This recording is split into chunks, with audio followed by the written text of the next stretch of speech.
Olá galera, bem-vindos a mais um vídeo aqui do meu canal. Sou o professor Alan, estarei apresentando para vocês uma funcionalidade bem útil aí, referente à programação. Eu sou professor de matemática, né, e ultimamente eu tenho me dedicado a elaborar alguns programinhas de computador para tornar a minha vida mais fácil. Eu ensino algumas disciplinas que tem muitas contas nelas. Um exemplo é cálculo numérico. Então o que eu pensei? Pô, eu vou implementar os programinhas, né? Porque na hora de eu elaborar uma prova ou quiser elaborar alguma questão, eu já tenho ali, né, a resolução de forma mais rápida, beleza? Então assim, eu já consegui fazer os códigos, porém, né, muitos deles não estão eficientes. E aí o ChatGPT, que é essa inteligência artificial desenvolvida aí há pouco tempo, né, ela tem mostrado assim certos superpoderes. Um deles é a refatoração de um código, tornando ele mais rápido. Tá certo? Além de fazer o próprio código, né, ela também consegue fazer alguns códigos mais básicos, né? Ela permite a você refatorar um código ou uma parte de um código para torná-la mais rápida. Vou dar só um exemplo aqui para você ver, né? Eu já fiz um teste preliminar aqui, gerei um código refatorado desse aqui que eu estou em tela, daqui a pouco a gente vai para ele. Mas vamos entender o que foi feito aqui. Aqui tem um programinha bem simples, feito em Python, mas você pode estar fazendo um programa equivalente em qualquer outra linguagem de programação que você queira testar aí a refatoração, tá certo? Fazer esse experimento aqui. Eu acredito que Python é uma linguagem boa porque ela é bem versátil, né? Então eu tenho usado mais o Python. Mas olha só, aqui eu tenho um programa que ele faz o seguinte. Ele soma 1 a um valor k que começa em 0 até que atinja um valor de 10 milhões. Tá certo? Então, tem aqui no while, né, enquanto o k for menor que n, k igual a k mais 1. Só que o que eu fiz? Eu falei, poxa, eu quero medir a eficiência desse programa. Então, eu criei aqui no início, né, assim, antes aqui dele começar a ler a primeira variável, uma variável chamada de início, né, onde eu tenho a medida de tempo da máquina ali naquele instante. Aí ele começa k igual a 0, depois, né, aqui ele armazena o n igual a 10 milhões, e aí ele vem, enquanto o k for menor que o n, vai somando 1. Então ele vai somar de 0 até 9.999.999 e vai parar. Quando ele parar, ele vai armazenar esse tempo que a máquina está marcando ali na variável fim. E depois ele vai pegar a duração, sendo o quê? Fim menos início, e vai imprimir essa duração. Então eu vou compilar aqui, né? Então, 0,73, acredito que esteja em segundos, mas você vai ver que não precisa saber essa unidade aqui, embora eu acredite que esteja em segundos. Então, 0,83. Então, você compilando algumas vezes, você vai ver que vai ficar um tempo médio entre 0,75, né, e 0,9, eu acredito. Então, para você ter uma medida mais exata de saber o valor médio, você vê, passou do que eu falei, mas passou não quer dizer que a média que é 0,92. Então você pega e executa várias vezes, né, e tira o tempo médio. Por exemplo, executa esse programa 100 vezes, cria um outro while aqui fora, fazendo ele executar 100 vezes, e depois pega e divide por 100 o resultado. Você vai ter um valor de tempo mais, digamos assim, adequado. Beleza? Então, o que eu fiz? Eu falei, rapaz, eu queria ver se eu consigo melhorar esse código. Eu fui lá no GPT, copiei ele, tem até o chat já aqui, ó, melhorando um código Python. Então, eu copiei, ó. Teria como refatorar esse código para que ele fique mais rápido. E aí eu copiei, importar, é o mesmo código que tem lá. Então o que ele gerou? Este código pode ser simplificado, já que o loop é apenas um contador que incrementa uma variável até atingir um limite. Aí ele usou aqui range, ele vai explicando. Então assim, ele vai fazendo o papel e ainda explica, ele não dá só a resposta para você, cara. Ele constrói, né, o que foi feito. E aí ele sugere esse programa aqui. Eu vou copiar essa parte aqui, porque o import ele só precisa ser importado uma vez, que é a função time, que é a função para eu poder armazenar tempo, usar o tempo da máquina, beleza? Então o que acontece? Ó, abaixo desse código aqui, eu vou separar aqui com os hashtags, que hashtag ele não entra dentro da programação, eu vou colocar o código refatorado.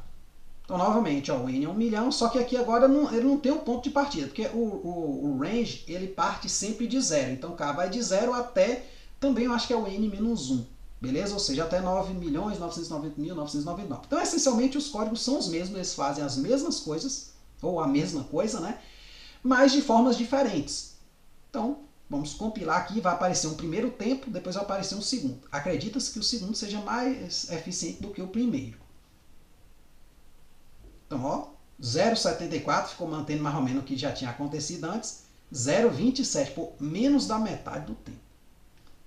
0,72, 0,27, 0,72, 0,27. Então você vai compilando algumas vezes, né? E você vai vendo que de fato o programa de baixo ficou mais rápido. Então você pode tirar até uma relação daí. Mesmo que esse tempo aqui não seja em segundos, acredite que é em segundos, né? Mas você ainda consegue, né, ver essa relação de velocidade, tá certo? Ou seja, o programa de baixo ele gasta menos da metade do tempo para fazer a mesma coisa que o programa de cima. Claro que nem sempre, gente, a refatoração costuma funcionar de uma maneira eficiente. Eu até fiz uns testes aqui e teve casos que ele refatorou e ficou pior. Essa inteligência artificial, a GPT, ela ainda está no início. Mas vamos fazer um ao vivo aqui, vamos ver se a gente consegue melhorar esse código inicial. Esse aqui eu não sei se ele melhoraria, mas esse outro. Vamos criar um novo chat, ó. Então, ó, torne este código mais rápido refatorando. É o mesmo programa. Estou fazendo a mesma pergunta de novo. Ele não gera as mesmas respostas sempre. Isso é que é o mais legal, né? Se você não gostou, você pode gerar uma nova saída. E aí aqui a gente pode comparar se essa nova saída foi melhor do que as duas anteriores ou foi melhor só que a que eu perguntei, né? Então ele está processando ali, ó. Ele está um pouco lento aqui, deve estar pesado agora, mas aí ele vai fazer isso. Beleza? Ele vai gerar esse código. Ó, então, este código bastante simples, apenas itera um loop que incrementa o contador até chegar em um número n, né? Então, para torná-lo mais rápido, ele tá pensando, viu? Porque ele já não está tão rápido, às vezes ele já gera. Então, ele vai explicar aqui as melhorias, né? Então, ele está demorando um pouquinho. E aí a gente vai fazer o teste o quê? Colocando os três aqui agora. Então, eu já tenho esse primeiro, né, enquanto ele está fazendo lá, ó. Ele não precisa que você fique olhando para a tela. Tenho aqui o segundo, né? E agora eu vou colocar aqui quando ele terminar o terceiro, a terceira versão. E aí a gente vai comparar qual que é melhor.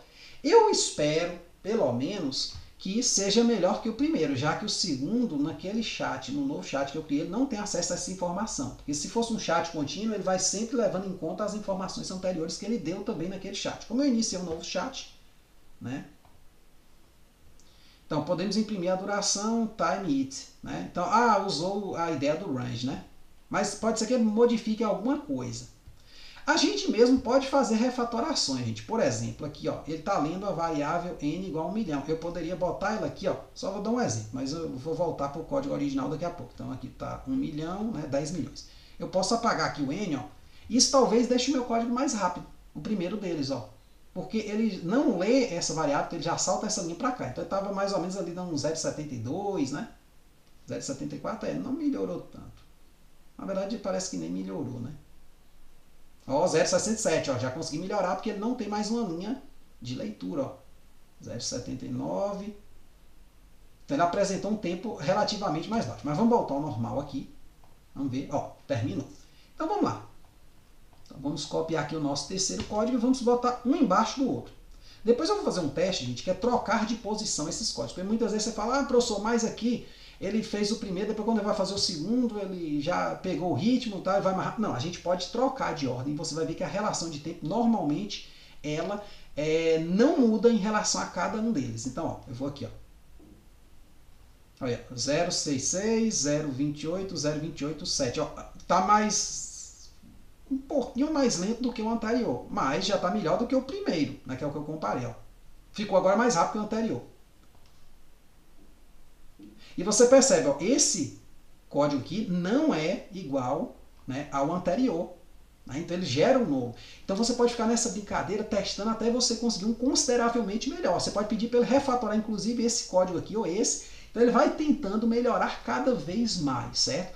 Porque não basta só, né? Eu sempre falo isso quando eu ensino, não basta só você resolver o problema. Você tem que resolver de maneira eficiente. Né? Não ajudaria muito você, né, ter que resolver um problema para amanhã, se o seu programa só consegue resolver o seu problema para depois de amanhã. Né? E a gente sabe que na computação tem programas aí que ficam rodando dias e dias. Imagine se você não refatora um bicho desse, né? Ou se você refatora, né, ao invés de ficar dias, ele fique horas ou até mesmo minutos, né, fazendo aquele cálculo ali, beleza? Claro que a gente às vezes não percebe isso para programas micro, né, que é os programinhas que a gente faz quando a gente estuda, mas quando o programa é macro, por exemplo, você rodar todo um sistema operacional, se você não tem isso o mais compactado, o mais otimizado possível, poxa, você vai estar perdendo muito tempo aí, ou seja, o seu programa certamente será descartado. E hoje, com essa ferramenta, com a GPT, a gente consegue fazer, né, essa maravilha aí. Só para fechar,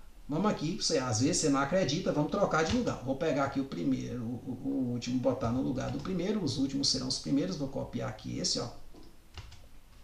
Botar aqui no lugar do último, ó. Vamos fazer o teste. Então o que eu espero? Que o de baixo seja o mais devagar. Mas vamos lá. Olha, manteve a relação. Tá certo? Aí você percebe que os dois aqui eles ficam brigando, né? Hora um dá mais rápido, hora outro dá. Provavelmente eles chegaram numa refatoração assim bem otimizada. Pode até ser possível melhorar, mas talvez o ganho não seja tão grande assim. Beleza? Então é isso aí, espero que vocês tenham entendido, que tenham gostado. E aí vocês podem brincar com os códigos que vocês fizerem aí, né? Que os professores estiverem cobrando, né? Para você ter aquele código ao final compacto. Mas claro, gente, não use o GPT para fazer o código logo de cara. Você começa ali fazendo o que você já sabe. Aí caso você tenha dúvida, você pergunta aquela parte específica, poxa, eu queria incluir isso aqui nesse código. E aí ele vai te ajudar naquela parte de dúvida específica. Porque se você começar a botar aí, ó, eu quero um código para fazer isso tudo. Aí ele pode lhe dar já o código, você não aprende. Eu, particularmente, estou utilizando ele muito da forma que eu falei, né? Eu começo fazendo ali uma parte, e tem uma parte que eu falo, pô, eu queria incluir um botão que quando eu clicar nele aparece uma imagem. Aí dentro daquele código que já está funcionando, eu incluo aquele botão. Então ele vai me falar, olha, para incluir um botão, você vai precisar dessa interface, daquilo. Né? Então ele vai colocando ali, né, aquela informação que incrementa o que eu fiz. E não deixar que a máquina faça tudo, porque senão você não aprende nada. Tá certo? Então é isso aí. Espero que vocês tenham entendido, tenham gostado. Qualquer dúvida, gente, só nos comentários. Coloca aí nos comentários. E eu quero ver, né, aí o que vocês estão fazendo também. Comenta aí, testei lá, deu certo para isso, né? Então eu gostaria de ver os comentários também, tá certo? Muito obrigado. Próximo.